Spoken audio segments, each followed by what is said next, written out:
Ne m'a fini, il la Côte d'Ivoire seulement. S'il y a un paradis en Afrique de l'Ouest pour les étrangers, c'est la Côte d'Ivoire. Moi, je me suis promené en Afrique de l'Ouest. Côte d'Ivoire, il n'y a pas sondé. Moi, je suis d'origine malienne, mais c'est Mali qui va me trouver bien ici. Il n'y a pas d'origine.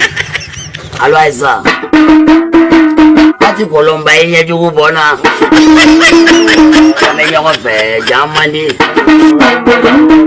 Je me suis promené un peu en Afrique de l'Ouest. Côte d'Ivoire, il n'y a pas sondé. Si tu vois Ivoirien méchant, c'est qu'il est mélangé. Ivoirien n'est pas méchant. Côte d'Ivoire, il n'y a pas sondé. C'est grâce à Alassane Ouattara. Les gars Ivoiriens du Gouya, voilà, trop les bicoignés. Si tu vois Ivoirien méchant, c'est qu'il est mélangé. Aujourd'hui, on a dit quoi? C'est un pays émergent. Je ne suis pas politicien, mais Ouattara, il n'y a pas sondé. Il s'appelle Deuxième Oufoué. Il s'appelle Deuxième Oufoué. Ouattara s'appelle Deuxième Oufoué. Les amis, nous savons très bien que Côte d'Ivoire-Mali, c'est une histoire d'amour malgré les petites polémiques ou encore les petits clashs qui les englobent tout le temps. Parce que à chaque fois que le Mali affronte la Côte d'Ivoire, d'une manière ou d'une autre, bizarrement, le Mali perd toujours. Ce qui fait en sorte qu'il y a certains Maliens qui sont rancuniers ou encore certains Maliens qui ont l'aperçu négatif de la Côte d'Ivoire. Mais le fait de voir ce Malien parler de la sorte me fait énormément plaisir. C'est la raison pour laquelle moi je dis toujours aux gens que dans la vie, il faut être reconnaissant.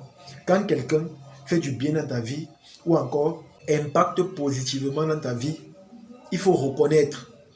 Il faut reconnaître. Ça ne coûte rien, c'est simple et c'est facile. Il faut simplement reconnaître. Je le dis pourquoi? Parce que des vidéos pareilles, ça fait plaisir dans le sens où la vision que certains Maliens auront dorénavant des Ivoiriens sera une vision totalement positive. Vous savez, avec les petits clashs qui se font sur les réseaux sociaux, il y a beaucoup de Maliens qui se font des jugements sur la Côte d'Ivoire, sur le comportement des Ivoiriens ou encore la manière que les Ivoiriens se comportent avec les étrangers, plus précisément avec eux. Parfois, quand je poste sur ma page Facebook un combat où un Malien s'est fait d'abattre par un Ivoirien, ils sont nombreux là qui viennent m'écrire en Ibé pour me dire que ce que tu fais là, ce n'est pas bien. Ce que tu fais là, c'est une façon de soulever la Côte d'Ivoire. C'est une façon de rabaisser le Mali. Et pourtant, les amis, ce n'est pas ça. C'est juste un clash. C'est juste de l'attachement. C'est juste du divertissement. C'est vrai que lors de la CAN, on a vu ce qui s'est passé. On a vu qu'à la dernière minute, le Mali a pris gras. On a vu à la dernière minute. Et depuis ce jour, les dernières secondes lors du match sont devenues mémorables. À un niveau où les Ivoiriens parfois se permettent d'organiser un anniversaire pour la défaite du Mali. Il y a des Ivoiriens quand même qui se permettent de faire cela. Et ce qui est bien, c'est que même l'État ivoirien est entré dans la danse. Parce qu'on a vu ce que l'État ivoirien a fait. On a vu comment ils ont organisé un match d'anniversaire. On a vu comment ils ont payé des gâteaux, affiché les banderoles. Ils ont pris ça comme étant un événement vraiment important. Ça signifie que l'État ivoirien entre dans le mood de la jeunesse. Et depuis ce jour, beaucoup de Maliens ont eu ce qu'on appelle une vision assez négative de la Côte d'Ivoire. Ils ont eu une vision assez bizarre, si je peux le dire ainsi.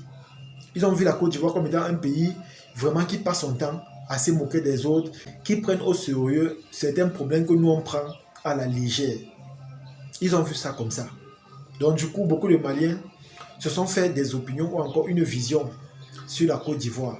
Et aujourd'hui, quand je suis tombé sur cette vidéo, honnêtement, ça m'a plu.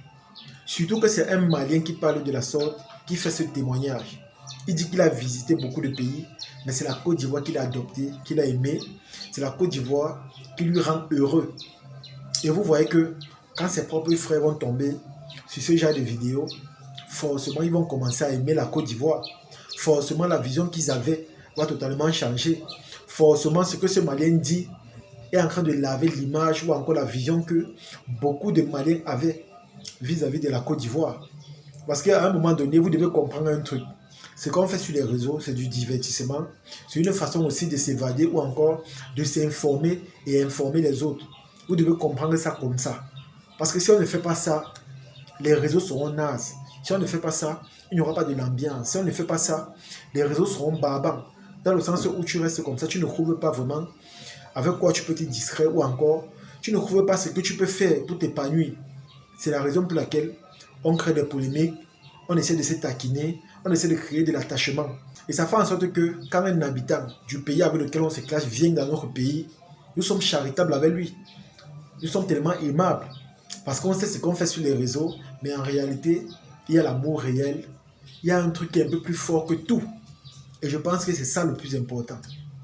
C'est ça le plus important, les amis. Donc, comme je dis souvent, voici le genre de vidéos sur lesquelles moi j'aime tomber. C'est-à-dire des vidéos où on voit des frères africains, plus précisément des personnes avec qui parfois il y a des clashs et tout, parler en bien du pays dans lequel ils se trouvent. Parce que c'est aussi une façon de faire la promotion et de montrer aussi à leurs semblables que voilà, tout ce qu'on se dit sur les réseaux, ce n'est que sur les réseaux. Parce qu'il y a la réalité et il y a le virtuel. Dans le virtuel, on peut dire n'importe quoi. C'est la raison pour laquelle n'importe qui parfois se permet de manquer même du respect à des légendes ou encore à des personnalités. Parce qu'il sait qu'il est chez lui, il a mis ses mégas, il a son téléphone, personne ne viendra l'arracher son téléphone entre ses mains. Donc du coup, c'est lui le chef, c'est lui le patron, il se permet de dire ce qu'il veut et ce qu'il pense. Et c'est simplement légal parce que personne, comme j'ai dit, ne viendra lui dire ce qu'il doit faire. Mais il y a aussi la réalité où on peut se tamponner, c'est-à-dire, toi qui m'insultes chaque jour là, on peut se tamponner et toi et moi on commence à bavader. Toi et moi on commence à échanger. Je t'offre même le gîte et le couvert, je t'offre de l'hospitalité, je t'offre tout. Et tu comprends que voilà, tout ce qu'on fait sur les réseaux, ce n'est que sur les réseaux. Et la réalité reste la réalité. Parce qu'au final, tout ce qu'on fait, c'est juste l'attachement. C'est une façon de faire connaissance et d'apprendre également à se connaître. Vous devez mettre ça en tête, les amis. En tout cas, c'est ici que s'est terminée cette vidéo. J'espère que vous avez aimé. J'espère que vous avez apprécié. Honnêtement, ce que ce malin a dit m'a touché profondément. Ça m'a énormément touché.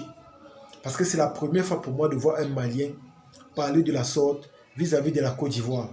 Généralement, je tombe sur des vidéos où certains Maliens sont toujours en train de clasher en disant que la Côte d'Ivoire c'est un pays de tel, la Côte d'Ivoire c'est un pays de tel. Donc du coup, pour la première fois quand je tombe sur une vidéo où un Malien parle de l'hospitalité, de la manière qu'on se comporte avec lui, de la manière que les Ivoiriens le prennent, moi personnellement ça me fait plaisir.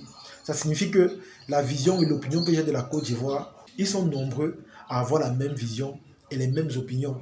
Parce que moi en tant que Camerounais, quand je parle, parfois on m'appelle commandeur d'abonnés, commandeur de visibilité, commandeur d'amour, des choses comme ça.